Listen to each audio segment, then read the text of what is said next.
I'm Lisa Kipps-Brown, President of Blair and Business Resources in Halifax, Web and Marketing Strategy Company.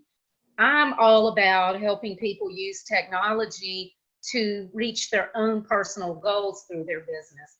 And the reason that's so important to me is that's actually why I started my business in 1996. I used to be an accountant, and when I started getting into web design, started in 95, my husband was in sales and we lived in Florida. He was in the marine industry and he traveled all over the Southeast. So I dropped accounting and got into web design so I could travel around. The kids and I could go around to all the fun places with him. So back 25 years ago, it was a lifestyle business for me. And I was kind of a digital nomad back when it was really hard to do. But that's made it really important to me personally because my family has been able to benefit. And we actually even moved back to Virginia in the early 2000s. I moved the business because it didn't matter where I lived. We moved back up here to be closer to my mother, thankfully, because she ended up with Alzheimer's. So I'm so glad that all those years ago, I was looking at what I wanted out of my business, and that enabled us later. So everybody else is given really great detail. So what I wanted to do is talk big picture and help you with your mindset so that as you're making these adaptations, you're actually thinking about what you really want out of your business. So I'm going to cover three things. It's not going to be long at all. But first of all is you don't need a dagwood. One of the biggest problems that we see is people trying to do everything. You don't need to be on every social media platform. You need to be where your people are, where your tribe is, and one that's easy for you to use. There's no use in you signing up for TikTok, even if customers are there, if you're terrible at using it, unless you want to put in the time to learn. So I don't want you to go out and try to do everything. What you end up with is a huge mess like the Dagwood sandwich where you can't even eat it. So in your case, you wouldn't be able to even use your marketing. The other thing is to niche down, to not try to be everything for everybody. The more that you can specialize, actually the more valuable you will be. And that is in regards to services and products. If people know that you are the place to go for whatever it is, then you're going to have a higher value. I'm really big into analogies. So a few years ago, I created sandwich marketing concept to help our clients simplify the way that they think about their marketing plan. And so each piece has a part, like the bread is the strategy and tactics and the toppings and so forth. I'm not going to go through all of it and read it. But if you go to my site at the end, you can actually download a booklet that we have. It's really simple. It's not detailed. It's basically to try to get you to kind of shift your mind and the way that you think about marketing, simplify it down, and get more granular. The next thing is build an adaptable business. As you heard from me, thankfully I was able to move anywhere and take my business with me. And when my kids got out of high school, I thought, okay, now it's my turn. I'm going to concentrate on my business. Well, right after that, my mother ended up having Alzheimer's.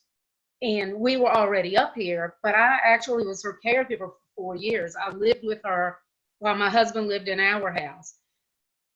I could have never done it if I didn't own this business. And that all went back to me building a business based on how I wanted to live my life, the things that I like to do. And I don't mean necessarily the exact things, because technology and markets change all the time. I'm talking more the kinds of things that you like to do. Like, I hate repetitive tasks, which is one reason I hated accounting. I was really good at it, and if I could have been a forensic accountant, I would have loved it. But I hated repetitive tasks. And one of the things that drew me to web design and web development was I could use my business background and use technology, but it's project-based. I didn't have to do the same thing over and over. I didn't understand that about myself, though, until I was about 30.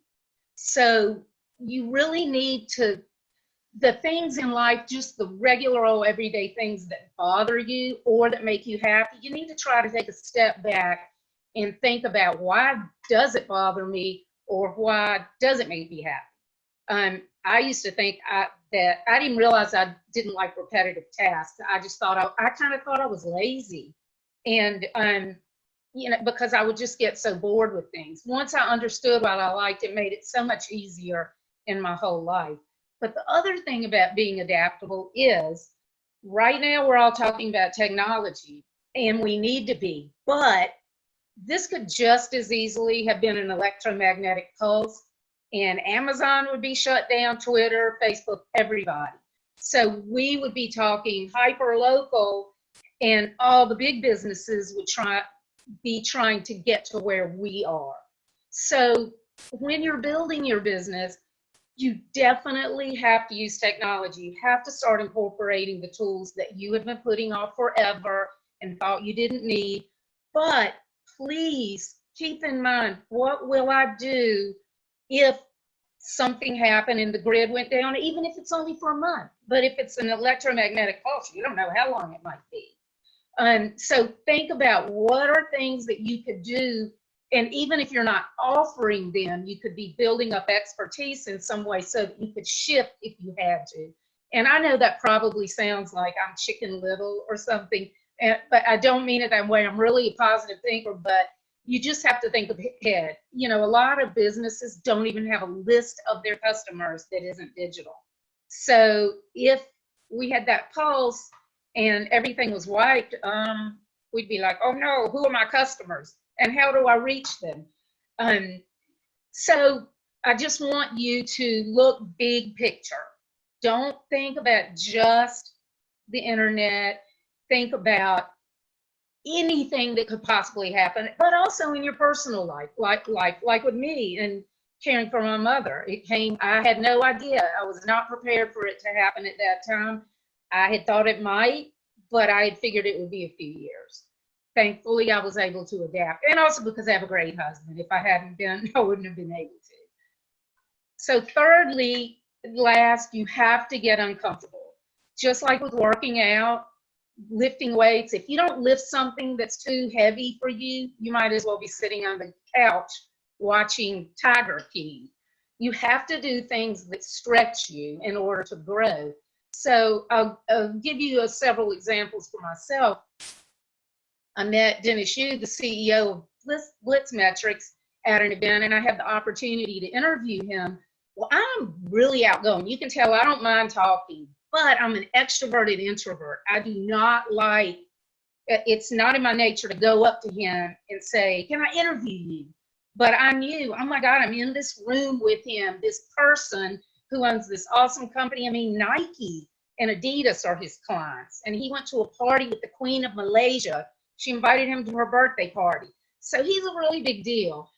So I forced myself to do, it's just a little short 1-minute video, but forced myself to do it. Secondly, the one in the middle, I'm doing more podcasts now. Again, I don't mind talking. I love it. My problem with doing podcasts is I don't like doing the outreach, because I am in that way an introvert. I don't like doing the one-on-one outreach to find them. I love being on there and talking about things. So that has made me push myself and do things that I've known that I should have been doing for a few years, and I just kept putting it off. And then thirdly, Steve Sims, who is the author of Blue Fishing, I read his book a couple of years ago and just loved it. Best book I'd ever read, business. So if y'all haven't read it, you need to get it. Anyway, he just really clicked with me. So I started following him, and a couple of years ago, he announced that he was going to offer a monthly coaching system.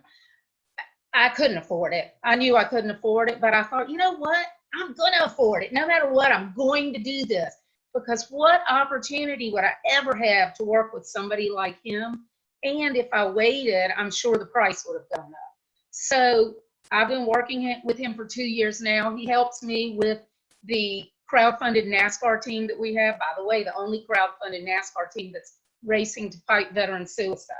And it's right here. We promote Racing for Heroes at Virginia International Raceway.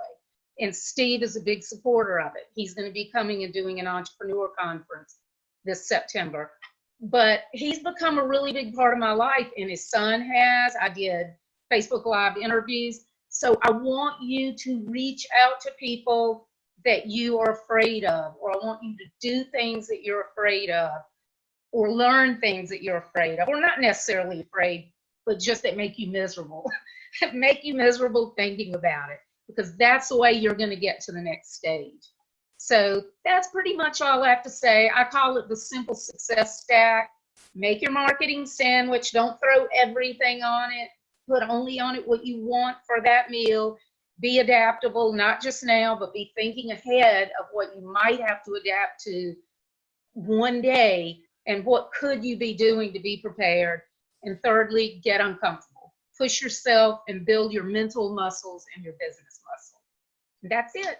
Oh, and if y'all go to lisakipps-brown.com, it's down at the bottom left. You can, if you go to the cool stuff link, there's a place that you can download the sandwich marketing booklet and a flyer that goes with it.